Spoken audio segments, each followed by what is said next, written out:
Welcome to our special stock show and rodeo edition of Mission Park Cares. Let's take a quick look at what's going on at the rodeo.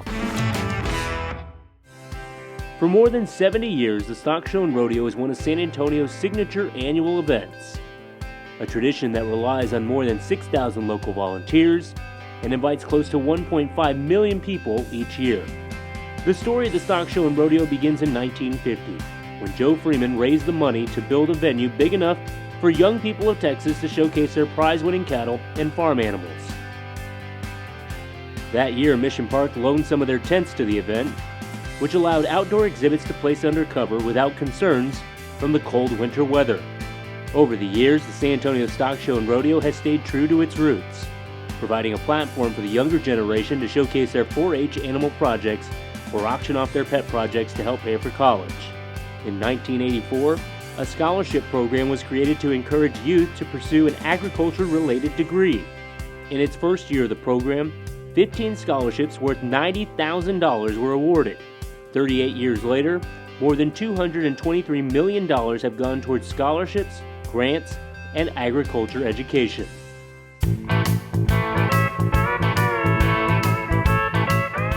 Beyond its philanthropy efforts, the San Antonio Stock Show and Rodeo has become a 17-day affair with a nationally recognized indoor rodeo, live performances from some of the top country music artists in the country, and food and fun that quenches anyone's appetite.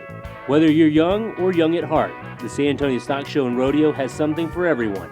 There's the joy of watching the little ones do some mutton busting and calf scrambles, or maybe you want to see the day-long charreada, barrel racing, and team roping events.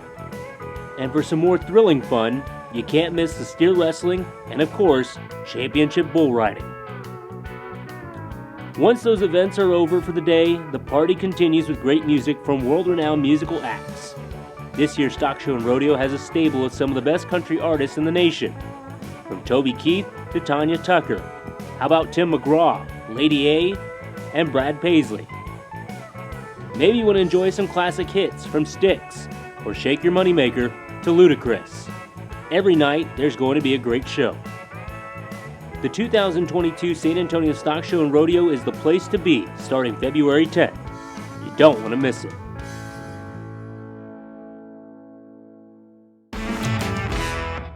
Every year, kids from all over Texas bring their animal projects to the San Antonio Stock Show and Rodeo. Dick, will you show us what they're up to? Oh, absolutely. I'm not chicken. Let's go take a look. I'm at Smithson Valley High School, and I'm here with my new friend, Michael, and Michael's friend. I'm not sure if Michael's the name of this little chicken right here, but Michael, you need to tell us a little bit about how you got into raising chickens, how long you've been raising chickens, and tell us a little bit about the Smithson Valley High School program, please, sir. Yes, sir. So my dad had grown up with agriculture, and a lot of my early on friends, his friends and their sons, they grew up with agriculture as well. And that, introduced me into the agriculture, business and raising. And, chickens are a very great entry-level livestock animal to show very on. It's a short project, and it's very, in a sense, cheaper than you would say a larger animal. Here at Smithson Valley, what I really like about our program is this building is pretty state-of-the-art. We have heaters and fans and insulated walls that help us climate control everything, because the birds, when they're young, are fragile, and they need to be at a certain temperature, around 90 degrees at the very beginning, so that they're kept warm, all the time, and it allows them to eat and flourish. Michael, tell us a little bit about judging a bird. And so if you're going to judge a bird, what am I looking for if I was a judge? Well, you show 3 at a time. You show 3 birds all together. And so some judges will look for more uniformity between the birds, and some judges will look for a little bit more muscle mass. It just depends on the judge.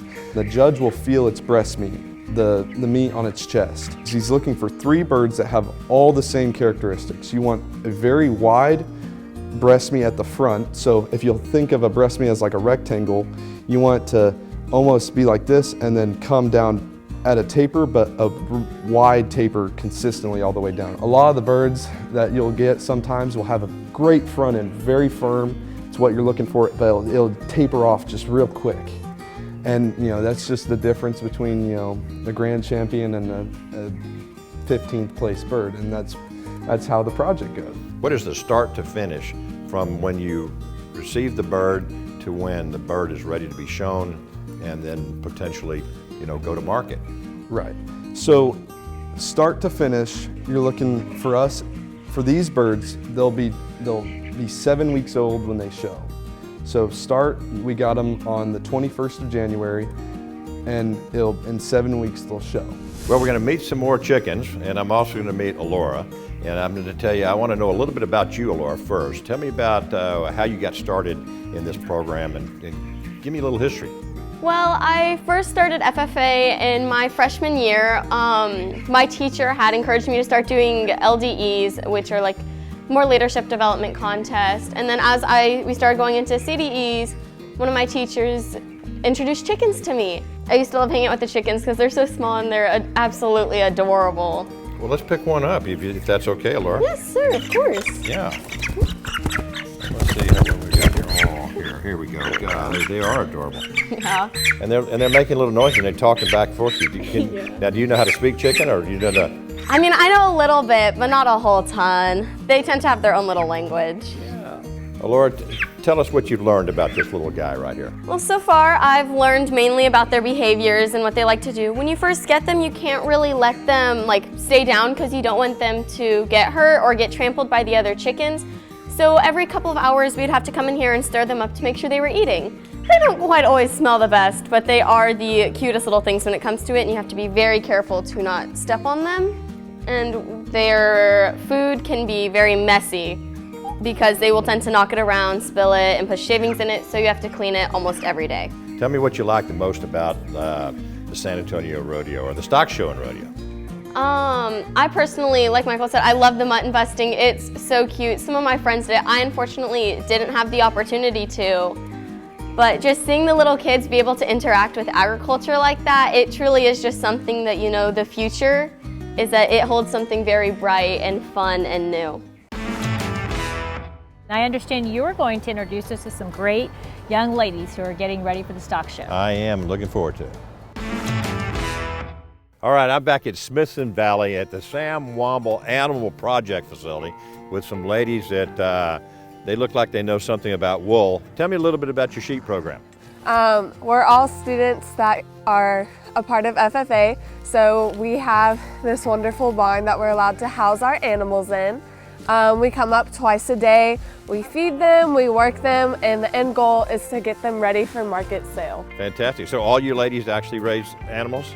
Yes, sir. Okay, fantastic. So you all have your own animal, and so how do you choose your animal? How do you get the right sheep, or what are you looking for when you're picking out a sheep? I got into raising sheep because my uncle used to show goats, and my grandpa raises goats. And so I started out with goats and I moved into sheep.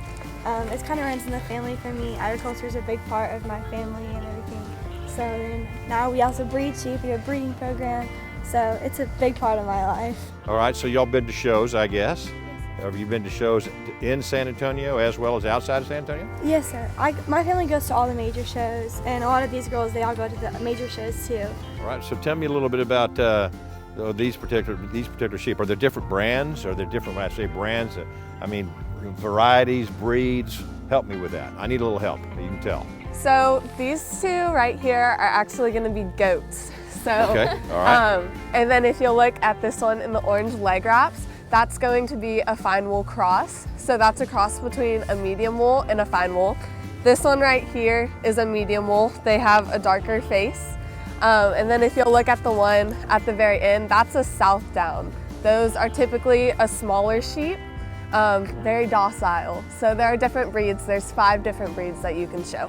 Wow, that's interesting. So sheep are kind of animals that just keep on giving because they give their wool, and I guess that turns into a sweater, a coat, whatever it happens to be. Is that right? Yes, sir. Okay, fantastic. So do you actually sell the, or when you shear the sheep, I mean, I don't know, do you actually sell the you fur, the hair? Yeah. You could if you wanted to, but I mean, these sheep they're in dirt and it's gross. So I don't at least sell my wool when we shear it off because it's just, I don't think anyone would want a shirt made out of this. but you definitely could. I know at the ranch when we shear our ewe lambs, we have about like 300 ewe lambs that we shear, and we keep it all in feed stacks and everything, and we sell it off to people because they'll use that wool for stuff like that. All right, so tell me a little bit about the qualities of goats. How do you know that you have a grade A or grand goat? Tell me that. When you're looking for a goat, you want to make sure they have a running uphill look to them. So like if you see this guy, he looks like he's running uphill when he's racing. You like to look for that, and also I like to look for muscling, and I kind of like the temperament of them. I usually like it when they're more docile and they're more loving, because when they're willing to please you, they are better acting and they will do what you want them to do. That's fantastic. They all have different personalities, big time. They do have different personalities? Yes. So you can tell one from the other? Yes. Oh my gosh, that's Like interesting. mine's a bottle baby, so he's very like lovey-dovey. Mine can be very stubborn. All right, so is this Lovey and this Dovey? Yeah. And so tell me a little bit about, okay, so if you're raising animals, are you actually marketing the animals or selling the animals? And if that's the case, so then what do you do, what are your college plans, or what do you do with the revenue that you generate from the animals? So I've shown pigs for 8 years, and this is actually my first year to show a sheep. And so I've been collecting money from sales and auctions for the past 8 years through showing pigs. And I'll be attending Oklahoma State University in the fall. And so all that money from sales and auctions I've saved up, and it's going to help pay for out-of-state tuition in college. I want to thank you ladies for letting us come out here today, and I know that you're supposed to be in school, and I appreciate you taking a little bit of time with us so we can educate more of our community as to what you do and how much work it is and how responsible you are. And thank you from the bottom of our hearts. We really appreciate what you're doing. We appreciate it. Thank you. Thank you. Dick, I'm so impressed with the work these kids are doing to help pay for their college education. So do you have another story you could share with us? Well, of course, let me steer you in the right direction. Oh, that's very cute. And by the way, nice boots, cowboy. Little dusty little lady. We're back at Smithson Valley High School with a beef specialist, Brindley. And she's going to tell us a little bit about raising cows, steers, heifers. Brindley, tell us a little bit about yourself and also about last year. Yes, sir. So this year I actually have 4 show steers on feed, and I'm even taking a heifer to the San Antonio Heifer Show this year.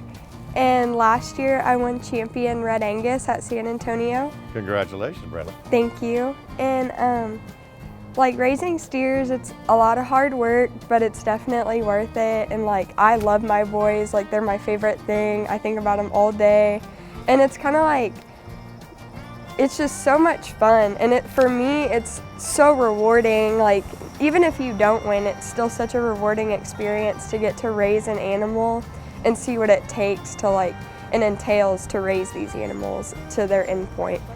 So do you need to get up early in the morning till probably late at night taking care of your animals sometimes, correct? Yes, sir. Like even last night I was shearing my steer till like 9 o'clock in the barn. Tell us a little bit about when you start, where do you get your steer?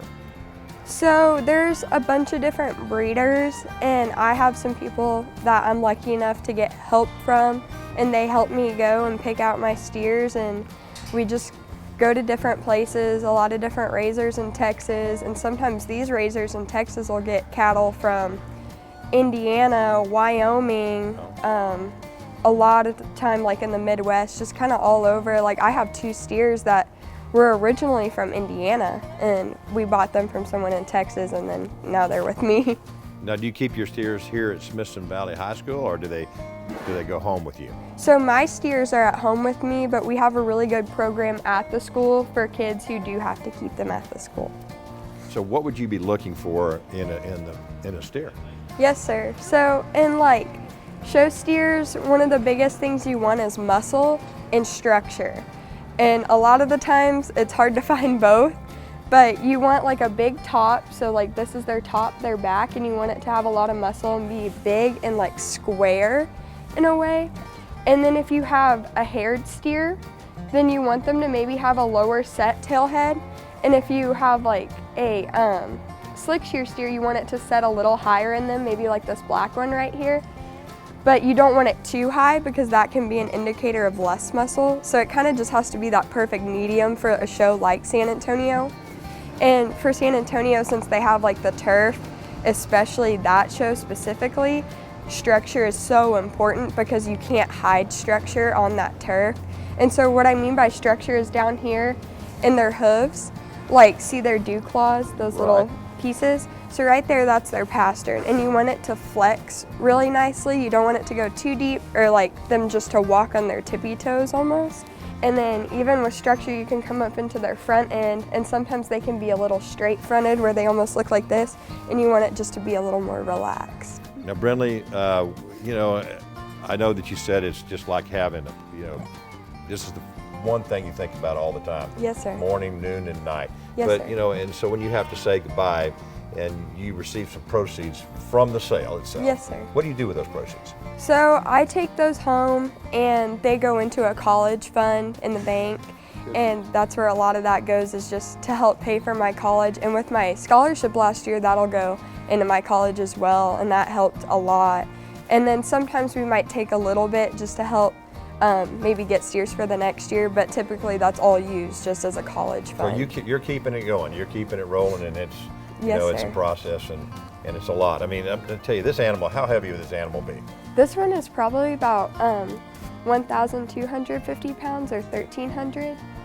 So you've been stepped on, I bet. Oh, yes, sir. I was kicked last night. Oh, that's not a good day. Brindley, thank you very much. This was a lot of fun. Yes, sir. Thank I'm sure you. proud of you, and thank you for what you're doing, you know, to promote, you know, the cattle business and the steer business and FFA. Yes, sir. Thank you. If you think raising steers is a lot of work, wait till you see the next story. Now let's see John Elizondo, and he's known for hamming it up. You're so funny. John, will you please save us?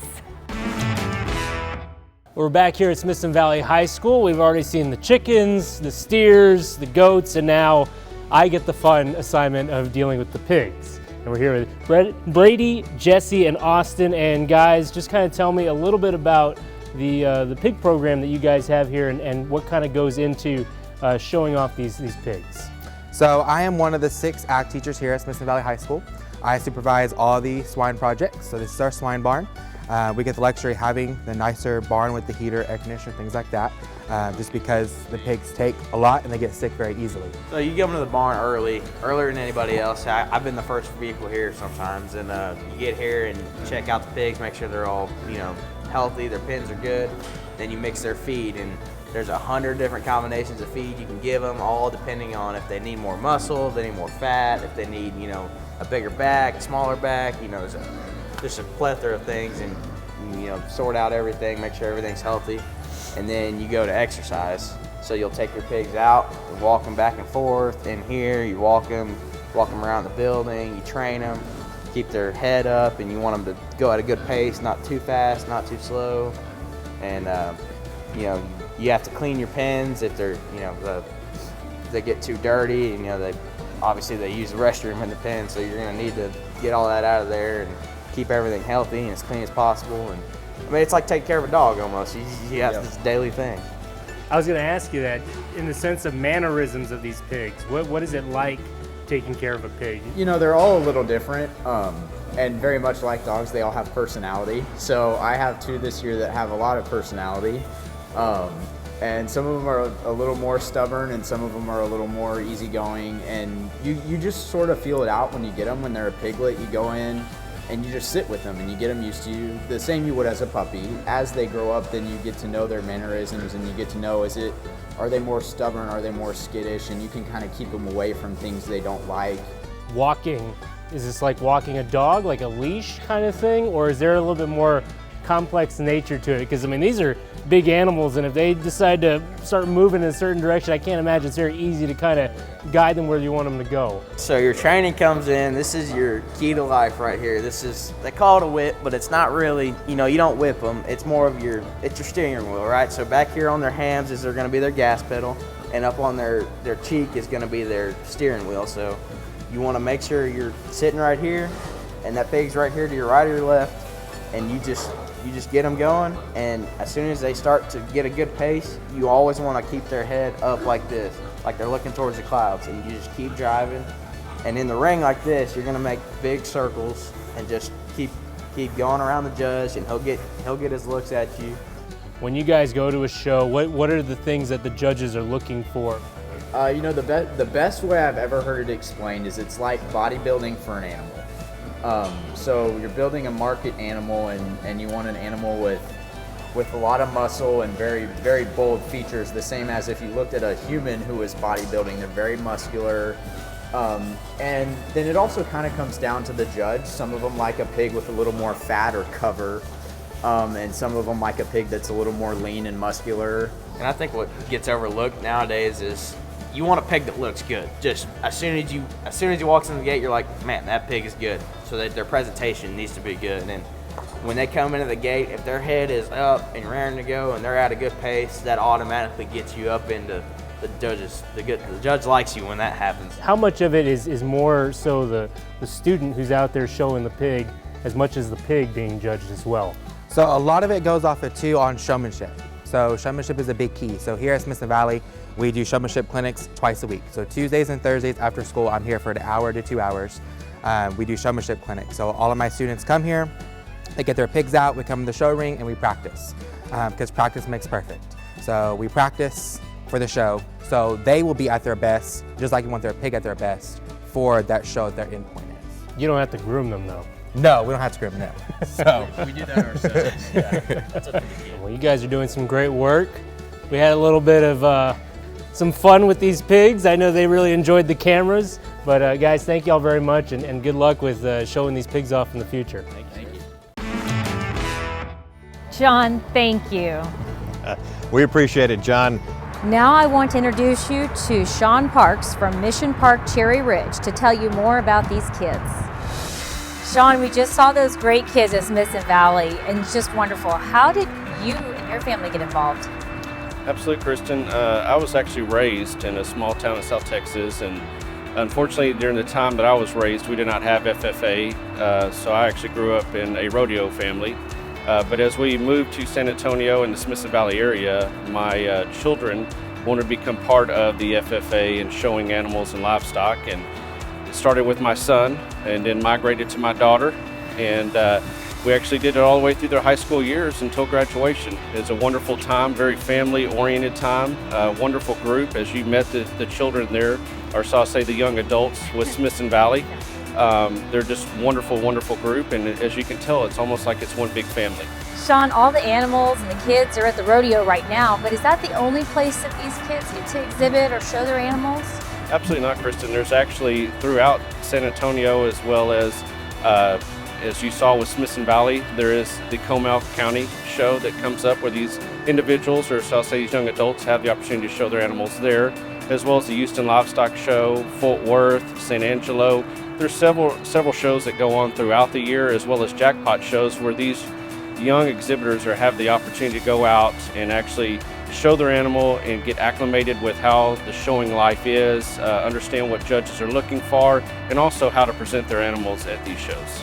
So Sean, what lessons did you learn, or your children, life lessons from this program? You bring up a good point there. Definitely life lessons is one major thing that all of these children learn, as well as responsibility, time management. I know from a standpoint of my children, it was nice to watch them actually grow in the FFA organization from the standpoint of having to have that responsibility of being up in the morning to take care of these animals, care for them, feed them, make sure their water was okay, bathing, walking, exercise, pretty much everything that needs to be done. And the major thing is time management responsibility of having to be there and actually take care of this animal 24 hours a day, 7 days a week. Sometimes you have that they're taken care of for months. Sometimes some of these animals are taken care of year-round. Sean, we know that the San Antonio Stock Show is one of the biggest ones, but how competitive is it? How hard is it for these kids to get a blue ribbon? It's very difficult. I take it, once again, I relate back to my children and the families that we were with during our time being in FFA and listening to their stories that they shared with us as we came into the program itself. But it's tough, as I stated, from the standpoint when you come to San Antonio. San Antonio is renowned as one of the toughest shows in Texas. I know from our standpoint of showing swine, we always told our children the minute that you come out and that judge is going to see you for the first time, you have about 30 seconds before you're probably going to be sifted to the trailer. So if you made it into the arena, that was a major accomplishment, at least in my eyes, for my children. Sean, for those wondering in the community, how can they get involved and support these kids? Is there an auction? What do they do? Absolutely. There's several different ways to support the children of our youth and the FFA here locally within San Antonio and our surrounding communities. One would be such as sell, where you're able to go and be a contributor or a buyer there at the stock show, as well as Comau. They also have a stock show as well as a sale there, but also just looking at what these organizations do. A lot of these organizations throughout the year actually host fundraising events which assist these young adults with needs at school, projects, everything that it would take to help them out in completing a project. As I know, being a part of the Smithson Valley FFA Booster Club, we have hosted numerous fundraisers throughout the years, and I still help and contribute and support the FFA up to today. As you know, Mission Park has played a vital role in that with Comau, as that was a part where I was able to have and raise our livestock, and Mission Park was there with us as a buyer to contribute to all of those youth that were there as selling an animal or a project. And everybody would be able to partake with that as far as just looking around and seeing what these youth have to offer as far as a fundraising standpoint. Well, Sean, I think it's incredible. And as you know, Mission Park was there in the very beginning as Mr. Fred was one of the founders of the San Antonio Stock Show and Rodeo. And I appreciate everything you have done and continue to do with your children and maybe grandchildren one day. So thank you so much. Absolutely. No, thank you, Kristin, and thank Mission Park for being a part of such a wonderful organization and assisting these children with their projects and donating time and money to assist them to continue for their growth. Kristin and I want to thank you so much for joining us today for this Rodeo and Livestock special. That's right. We love you. And always remember, at Mission Park, it's our mission to care.